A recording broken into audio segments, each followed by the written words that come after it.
Centenario is the automaker's tribute to the 100th birthday of company founder Ferruccio Lamborghini. Only 20 coupes and 20 roadster versions of the car will be built, and it starts at 1.75 million euros. All that money will buy those lucky 40 people a few tech advancements and a look that is distinctly Lamborghini, where everything has been designed to maximize aerodynamics and downforce and keep heat in check. The Centenario is powered by naturally aspirated V12 with 770 horsepower.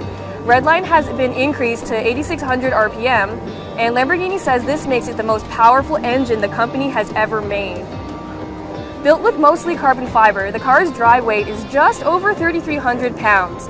0 to 62 miles an hour can be achieved in 2.8 seconds, and the car's top speed is 217 miles an hour. The new rear-wheel steering system will help make the Centenario more agile at lower speeds and give it more stability at higher speeds. There's also an extending rear wing that provides more downforce. The first Centenarios will be delivered this fall, but if you want one, too freaking bad, because all 40 of them have already been sold out. This is the Huayra BC, and it's meant to do battle with cars like the LaFerrari. So you know Pagani means serious business with this one. The Huayra BC is named after Pagani's first ever customer, Benny Caiola. Power output has been squeezed to 789 horsepower and 811 pound-feet of torque from a 6-liter twin-turbo V12 that's built by AMG. That's hooked up to a unique 7-speed gearbox. It's an automated manual transmission that can shift in just 75 milliseconds compared to the standard car's 150 milliseconds. Top speed is estimated to be around 220 miles per hour, and the sprint to 60 miles an hour can take around 2.8 seconds. The front and rear subframes have been improved to provide better cooling for the BC, while other changes include new suspension components, 4-way adjustable dampers, and Brembo carbon ceramic brakes. A ton of aerodynamic enhancements, of course, are also part of the deal. Overall weight clocks in at under 3,000 pounds, and Pagani looked at every single detail when removing weight from the car. Only 20 of these Pagani Huayra BCs will ever be made, and if you wanted one, too bad, because all of them have already sold out before the car was even unveiled. And even if it wasn't sold out, they cost about 2.35 million euros, so it's not like we'd be able to afford it anyways. The poor man's Z06, it combines most of that car's performance goodies and capability, but without the supercharged engine. Instead, it makes do with the standard 6.2-liter V8 with only 460 horsepower. That comes mated to either an 8-speed automatic or an exceptionally smooth 7-speed manual. Other toys include the Z06's magnetic ride control system, as well as revised stabilizer bars and unique springs, plus an electronic limited slip differential and plus-size Brembo brakes. On top of all this, you can of course opt for the Z07 package with carbon ceramic brakes and Michelin Pilot Sport Cup 2 tires that help it deliver 1.2 Gs of lateral cornering capability.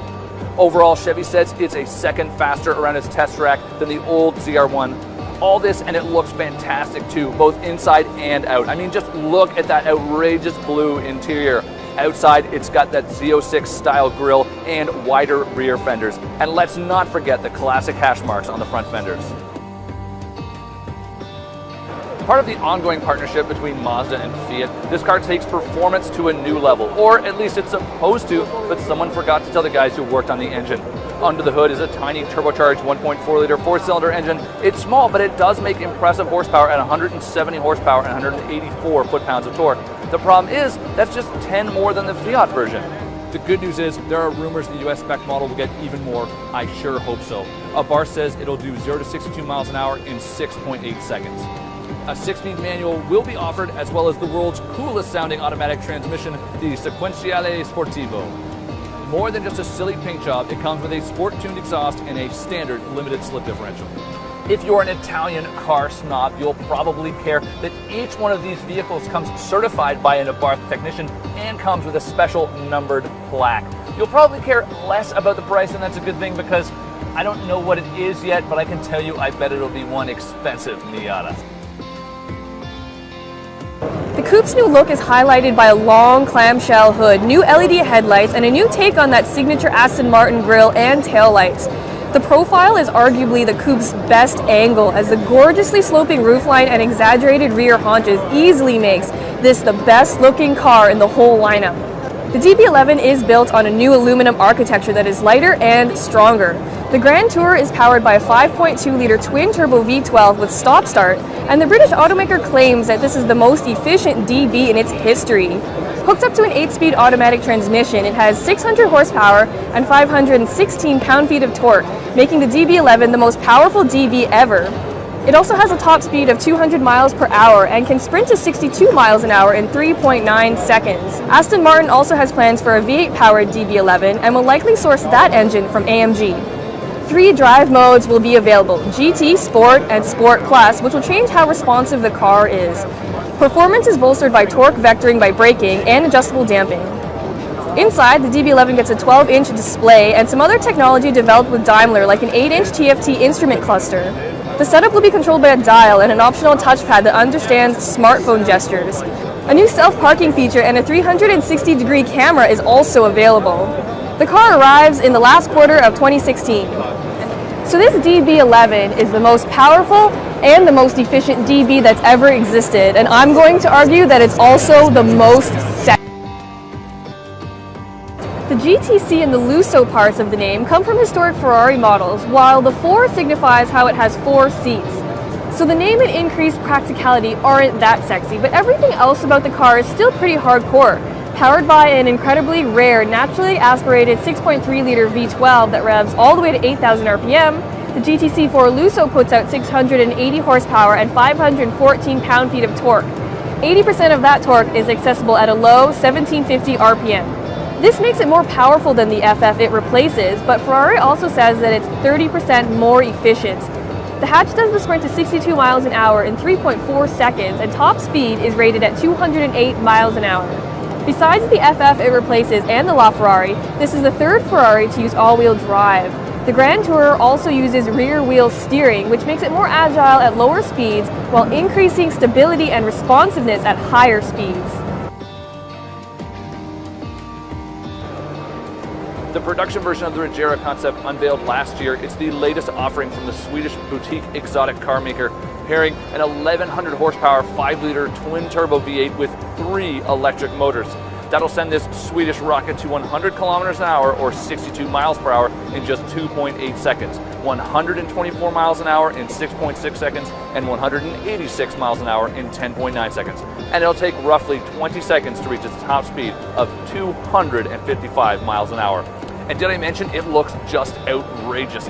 Because it does, especially with that active rear spoiler and the brand's trademark doors. Weighing in at 3,505 pounds, it's roughly 900 pounds lighter than a Bugatti. If all of this impresses you and you've got $2 million to spare, the lineup starts right here to be one of the lucky 80 people who might own this fantastic piece of machinery. Its predecessor, the Chiron uses an 8-liter quad-turbocharged W16 engine, though power has been boosted to an incredible 1,500 horsepower and 1,180 pound-feet of torque. That makes this car the most powerful production car ever, with an output about 300 horsepower over the Veyron. Are you ready for some crazy numbers? This new French supercar can jump from a standstill to 60 miles an hour in under 2.5 seconds, and it can make the run to 186 miles per hour in just 13.6 seconds. This engine uses 32 fuel injectors, and of course it has extra measures for mass reduction. Thanks to these enhancements, it can inhale more than 60,000 liters of air per minute when running at full speed. That extra power compared to the Veyron comes courtesy of 4 larger turbochargers and a new 2-stage turbocharging setup. Off the line, only 2 of the turbos engage, while the second 2 activate at 3,800 RPM. Bugatti says this will eliminate turbo lag and deliver a perfectly linear power curve from 2,000 RPM up. Underpinning the Chiron is a fully carbon fiber monocoque, which Bugatti says is as stiff as an LMP1 race car. In fact, this is the only car in the world where the airbag actually punches through a carbon fiber housing. Top speed for the Chiron is going to be limited at 260 miles per hour, but that's only for road travel. So expect an even faster version to eventually become available, though it may not even be street legal. Bugatti has also said that it wants to go for a new world speed record with this car, which has a speedometer that goes up to 310 miles per hour. It might not quite make it to that mark, but expect it to be very fast. As can be expected from a car this expensive, the interior looks absolutely gorgeous and the leather looks so rich. Bugatti is only going to build 500 units of the Chiron, and the brand says that 1/3 of them are already spoken for. The price? Well, honestly, if you have to ask, you probably can't afford it, but each one of these cars is going to sell for 2.4 million euros. Porsche revived the 718 nameplate as an homage to the 718 sports car that won numerous races in the late 1950s and early 1960s. Porsche also brought back the designation so folks won't be confused between this car and all of those new 911 turbos. The standard Boxster uses a new 2-liter flat-4 turbo engine that cranks out 300 horsepower and 280 pound-feet of torque, while the Boxster S model comes with a 2.5-liter turbocharged mill, developing 350 horsepower and 309 pound-feet of torque. According to the brand, this new engine should help to enhance fuel economy by up to 14%. Both of the engines are paired to a 6-speed manual transmission as standard, although the PDK automatic is available as an option. Jumping from 0 to 60 miles an hour will take 4.5 seconds in the standard car, while the S model will do it in 4 seconds flat. To make sure the car can handle that new turbo power, Porsche has also retuned the suspension and added larger brakes. Now, the styling on the 718 Boxster looks very similar to the old car, but Porsche says that every single body part except for the luggage compartment, windshield, and the convertible top has been changed. The 911R is powered by the same 4-liter flat-6 engine that lives in the 911 GT3 RS, which means this car gets 500 horsepower and 338 pound-feet of torque. As a result, it can accelerate from 0 to 60 miles an hour in 3.7 seconds and has a top track speed of 200 miles per hour. But the absolute best feature of all on this 911R is that every single one of these cars will come only with a 6-speed manual transmission. On the inside, the 911R comes equipped with full bucket seats with carbon fiber backrests, which are wrapped in a houndstooth design, paying homage to the original 911 from the 60s. It also gets a unique GT Sport steering wheel. Like the GT3 RS, this car also features standard rear axle steering, which Porsche says has been tuned to offer direct turn-in response and precise handling. To make sure it can stop, the R is fit with 16.1-inch front brake rotors and 15.4-inch rear brake rotors inside of 20-inch wheels. So sure, there's no large rear wing pushing it into the ground, but the R model does benefit from weight savings. About 100 pounds has been stripped from this car compared to the GT3 RS, and the R model tips the scales at 3,021 pounds. To save that weight, the front luggage compartment lid and front fenders are made from carbon fiber, while the roof is made of magnesium, which also helps to lower the vehicle's center of gravity. The back seats, interior insulation, air conditioning, and audio system have also all been stripped out of this car to help save weight. The 911R will reach US dealerships in late summer of 2016 with the base price tag just shy of $186,000.